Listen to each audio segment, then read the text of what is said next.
Bonjour à tous, bienvenue sur ce nouvel épisode du podcast Réveille ta conscience. Je suis Valérie Bertin, facilitatrice certifiée des outils d'Access Consciousness. Et aujourd'hui, j'avais envie de parler de aisance avec la canicule. Donc, si vous écoutez ce podcast à un autre moment qu'en ce moment, ici c'est l'été 2026 en France et les vagues de chaleur s'enchaînent les unes après les autres. On a des températures vraiment très, très hautes. Et il y a ce rabâchage médiatique qui consiste à vous dire que vous allez en chier parce qu'il y a une canicule et que la seule chose que vous avez à faire, c'est de souffrir en attendant que ça passe. Et moi, je dis non, merci. Non, merci. Ça ne sera pas ma réalité. J'ai les outils d'Access Consciousness et je vais littéralement traverser cette canicule avec aisance, joie et gloire, car c'est ça ma réalité, c'est la réalité de mon corps. Ma réalité n'est pas horreur, souffrance et difficulté. Et même si on nous a appris à avoir horreur, souffrance, difficulté, problèmes, galères, etc. Et s'il y avait une autre possibilité qui était possible, même quand on a l'impression qu'il n'y en a pas et que ça n'existe pas. Donc, je voulais partager avec vous rapidement quelques outils pour créer de l'aisance en période de canicule, quand il fait très chaud. Pour avoir de l'aisance, il suffit de demander à son corps. Les vagues de chaleur, ça concerne votre corps. Ça ne vous concerne pas vous, l'être. Vous êtes un être infini, fait d'une énergie infinie. Euh, Votre corps, lui, il est là, il a une certaine apparence. Les molécules sont configurées d'une certaine manière. Et avoir chaud, ce n'est pas une fatalité. Et si c'était juste un point de vue qu'on prend. Pour savoir si on a pris un point de vue, il suffit de poser la question à son corps. Et quand vous êtes dehors en plein soleil, en plein cagnard, demandez, corps, est-ce que tu as trop chaud? Si c'est lourd, c'est non. Si ça s'allège, c'est oui. Et alors, j'ajouterai une deuxième question. À qui ce trop chaud appartient-il? À mon corps? À d'autres corps? Et si c'est léger sur mon corps, détruisez et décréez tout ce que vous avez fait pour rendre ça vrai et réel pour votre corps. Et après, vous utilisez la formule de déblayage d'Access Consciousness. Right and wrong, good and bad, pod and poc, all 100 shorts, boys, povats, basis, creations and beyonds. Ou vous pouvez tout simplement dire poc and pod. Ça fait la même chose. Pour en savoir plus sur la formule de déblayage, rendez-vous sur theclearingstatement.com. Il y a une vidéo courte et une plus longue où vous aurez les explications en français de ce que chaque mot de la formule de déblayage fait. Donc, si c'est léger sur oui, c'est à mon corps, détruisez, décréez tout ça jusqu'à ce que vous arriviez à la véritable prise de conscience que votre corps est extrêmement conscient de tous les autres corps autour de lui. Peut-être que vous avez déjà fait une classe Access Bars d'Access Consciousness. Peut-être que vous avez déjà fait une fondation ou une classe Core d'Access. Si c'est le cas, vous avez bien plus accès aux possibilités et à votre réalité avec votre corps. Si ce n'est pas le cas, passez à l'action.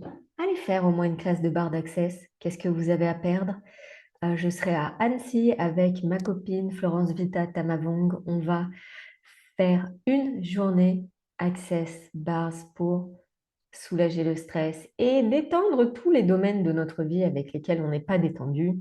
Par exemple, si vous n'êtes pas détendu avec tout ce qui se passe dans votre corps, peut-être que c'est le moment de venir expérimenter ça et de voir ce qui se passe. À qui ça appartient? à mon corps ou est-ce que j'ai conscience des autres corps qui souffrent, entre guillemets, de la chaleur?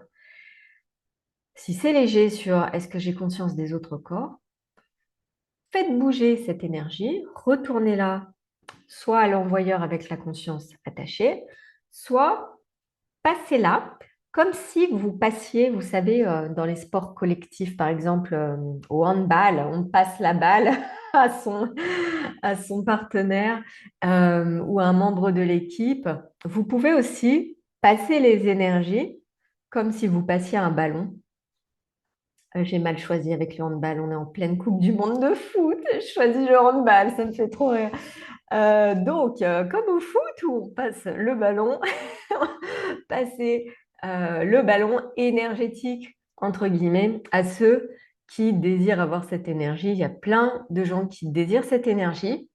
Vous avez identifié cette énergie comme étant j'ai trop chaud, c'est l'étiquette que vous lui avez collée. Néanmoins, l'énergie, c'est juste de l'énergie, c'est que de l'info, ça ne signifie rien du tout. Passez-la à quelqu'un d'autre qui a besoin de cette énergie et qui la requiert.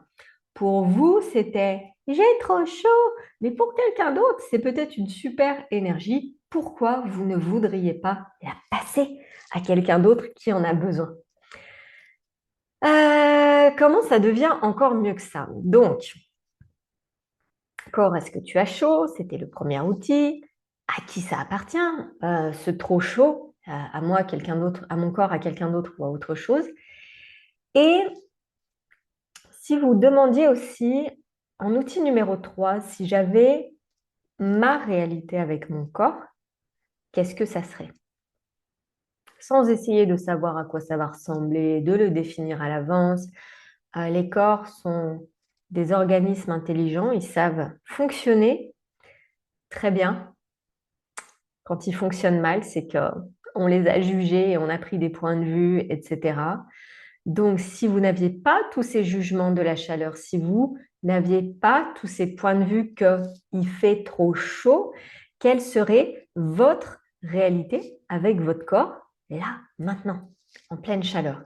Je me souviens, c'était quand, en 2023, je suis allée à Dubaï pendant la mauvaise saison.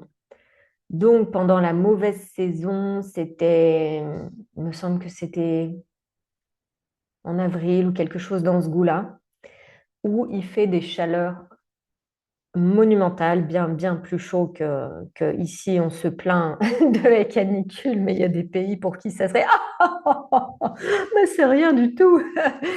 Et il faisait, franchement, je crois qu'il faisait une cinquantaine de degrés, pas loin. C'est une chaleur sèche, donc c'est totalement différent. Et je me souviens être dehors, en plein soleil, avec une abaya sur moi, et je ne ressentais aucune chaleur. Je n'avais pas du tout trop chaud. Et là, je me suis dit, oh, apparemment, mon corps sait quelque chose que moi, je ne sais pas. Parce que finalement, tout est une question de perspective. Et la météo, c'est tellement un ensemble de jugements et de points de vue. Je me souviens une fois, j'étais au Costa Rica pour un événement des 6 jours d'Access Consciousness. Et donc, au Costa Rica, il y a des pluies tropicales. On était en sortie l'après-midi, le long d'une rivière, endroit paradisiaque. On est en maillot de bain, on peut se baigner. On a une boisson fraîche dans la main, c'est le paradis. Et d'un coup, blam, il y a cette pluie torrentielle qui arrive. Je suis sous la pluie, je suis là.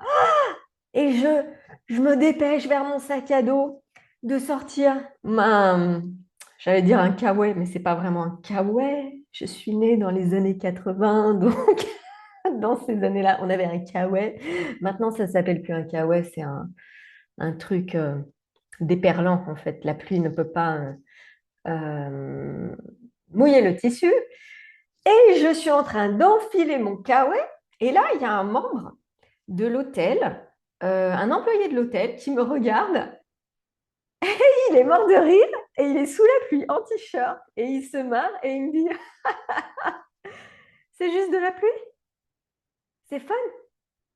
Et là, je le regarde, je fais oh, sa perspective à lui, qui est costaricain, sa perspective à lui, c'est on est bien sous la pluie, c'est fun. Et là, je me suis dit, waouh, tu es vraiment en train de faire ton européenne là, à vouloir te protéger de la pluie. Parce que je vous jure que si j'avais eu un parapluie, je l'aurais pris aussi et je me serais mis sous le parapluie, ce qui est une perspective européenne au Costa Rica. Ils n'ont pas du tout cette perspective pour eux.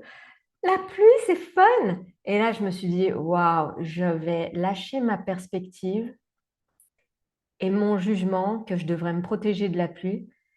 Et je vais adopter ce que lui, il a comme perspective. La pluie, c'est fun parce que c'est tellement plus facile de vivre en se disant la pluie, c'est fun que en jugeant je dois me protéger de la pluie, je dois mettre je dois prendre un parapluie et puis si je me prends la pluie sur mon brushing, alors je suis foutue. Pff, on s'en fout.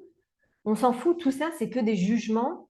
Ça ne compte pas. Dans 15 ans, ça n'aura aucune espèce d'importance. Donc, comment est-ce que vous voulez vivre votre vie en étant constamment impacté par la météo ou est-ce que vous allez poser une question à votre corps? Quand la première canicule a frappé la France, aux alentours je dirais à mi-juin à peu près, j'étais pas dans le pays. J'étais pas dans le pays, j'étais à Prague, en République tchèque, et après j'étais à Cascais, au Portugal, où il y a la brise océanique, et oui, il fait une trentaine de degrés, mais c'est pas, ça fait pas canicule. Et dans tous les cas, j'étais dans des logements climatisés, et je traduisais des événements pour Access Consciousness dans des salles qui étaient aussi climatisées. Donc, je n'ai vu aucune canicule d'aucune sorte. Donc, en fait, ça part aussi d'une question de ma part, c'est quand est-ce que je dois ne pas être à la maison? Je demande à mon corps, s'il te plaît, quand il y a des cataclysmes, s'il y a des cataclysmes, s'il te plaît, on bouge de là et on va ailleurs. Et jusqu'à présent, mon corps a toujours trouvé où est-ce qu'il fallait aller pour être bien. Et ça pourrait apparaître comme non, tu devais aller travailler à l'étranger, nanana. C'est mon corps qui l'a créé. Mon corps, il était à hey, il faut pas qu'on soit à la maison, on va créer du travail à l'étranger. Comme ça, on pourra être bien ailleurs. Donc, tout ceci crée une aisance pour mon corps où il n'y a aucun impact avec la canicule et ça fait que ma vie est bien plus facile et je ne suis pas constamment à essayer de surcréer des conditions météo. Et même ici, donc c'est la deuxième canicule, on est début juillet. Là, il fait 34 à l'ombre dans mon jardin. Toute la pelouse a complètement grillé, tout est en train de mourir, etc. Et quand je vais dehors, en plein soleil, je ne transpire même pas. Je suis dehors, je suis en plein soleil. Il ne se passe absolument rien pour moi. Il n'y a pas de cette sensation écrasante de chaleur, et je ne transpire pas. Et c'est des choses que j'ai demandées à mon corps. Vous pouvez le demander aussi. Tout est possible. Il n'y a rien qui ne puisse pas être changé dans vos corps. Votre corps, sachez que vous avez, de par le renouvellement cellulaire, vous avez un nouveau corps tous les 2 ans, de toute façon. Donc, ce n'est pas comme s'il y avait quoi que ce soit qui était figé. Si vous avez besoin d'un truc cognitif et scientifique à vous mettre dans la tête, de toute façon, vous avez un nouveau corps tous les 2 ans. Donc, dire à son corps, tu ne peux pas changer, blablabla, scientifiquement, c'est même pas vrai. Votre corps est constamment en train de bouger et de changer, même là, alors que je suis assise et que j'ai l'air immobile, entre guillemets. Chaque cellule de mon corps est en mouvement. c'est juste du mouvement qu'on ne voit pas, mais il n'y a pas d'immobilité. L'immobilité n'existe pas. Donc, si votre corps était fluide, malléable et complètement changeable, et que vous aviez véritablement cette prise de conscience, est-ce que vous seriez disposé à poser une question qui va vous permettre de créer plus de communion avec votre corps au lieu d'avoir ce combat incessant où vous êtes toujours en train de blâmer vos corps. Votre corps est gentil, il ne fait que de vous livrer votre point de vue sur un plateau d'argent. Si vous dites avec votre corps, oh non, oh là là, mais on transpire tellement, qu'est-ce que votre corps va faire? Il va prendre ce point de vue que vous lui projetez dessus constamment, comme quoi il transpire, et il va vous le livrer, car votre corps fait tout ce que vous lui dites de faire. Comment est-ce que vous parlez à votre corps? Qu'est-ce que vous lui dites constamment? C'est peut-être verbal et une grande majorité, 99%, est totalement non verbal. Ce sont des jugements qui sont maintenus en place énergétiquement et qui ne sont pas cognitivement accessibles. On peut y accéder en recevant Access Bars, par exemple. Ça élimine naturellement tous ces jugements qui sont en place, qui sont sous-jacents et à laquelle vous n'aviez jamais pu accéder auparavant. S'il y a un truc qui ne change pas dans votre corps, c'est parce qu'il y a des jugements. Quel jugement est-ce que vous utilisez pour détruire votre corps et toujours le blâmer et toujours avoir un problème? Imaginez si vous étiez cette personne dans la vie où on vous dit comment ça va aujourd'hui et vous répondez génial, je me suis réveillée en pleine forme ce matin, j'ai mal nulle part, je déborde d'énergie. Là, je pense que je vais aller courir 20 kilomètres. Vous avez déjà entendu ça quelque part dans le monde? Ça n'existe quasiment pas. Et si vous étiez la première personne de votre espèce à avoir aisance avec votre corps et quand tout le monde est en train de se plaindre de la canicule, il fait trop chaud, et puis après, il faut acheter une climatisation, et j'ai pas d'argent, et tous ces litanies de jugements qu'on entend comme si c'était des vérités, et si on commençait à se poser une question comme qu'en est-il pour moi? Qu'est-ce que j'ai envie de créer ici avec mon corps comme mon meilleur ami? Comment ça devient mieux que ça? Et si vous souffrez de canicule tous les ans, parce qu'il y a des endroits sur la planète où il y a des conditions météo qui sont pas évidentes, si ça ne marche pas pour vous, où est-ce que vous pourriez aller ailleurs? Ici, en ce moment, je suis dans le Morvan. La nuit, il fait 16, même quand il y a la canicule. Donc, perso, je dors avec les fenêtres ouvertes, je suis au frais, ça marche pour moi. Et si j'étais dans des endroits où peut-être la nuit, ça ne redescend pas en dessous de 28, je me poserais une question et je me dirais, eh, là, qu'est-ce que je peux faire qui va créer de l'aisance? Est-ce que ça serait installer une climatisation très efficace? Est-ce que ça serait partir en voyage au moment où il y a des vagues de chaleur? Est-ce que ça serait envisager carrément un déménagement? Pourquoi pas? Toutes les portes sont ouvertes, tout est possible. Qu'est-ce que vous désirez choisir? Qu'est-ce qui va créer aisance, joie et gloire dans votre vie? J'espère que ce podcast vous a aidé. Si vous voulez travailler en privé avec moi, allez sur valériebortin.com, réservez une séance privée et on pourra voir au cas par cas qu'est-ce que je peux contribuer à vous, votre corps, votre business peut-être, vos flux d'argent et bien plus encore. Quoi d'autre est possible que vous n'avez pas envisagé? À bientôt!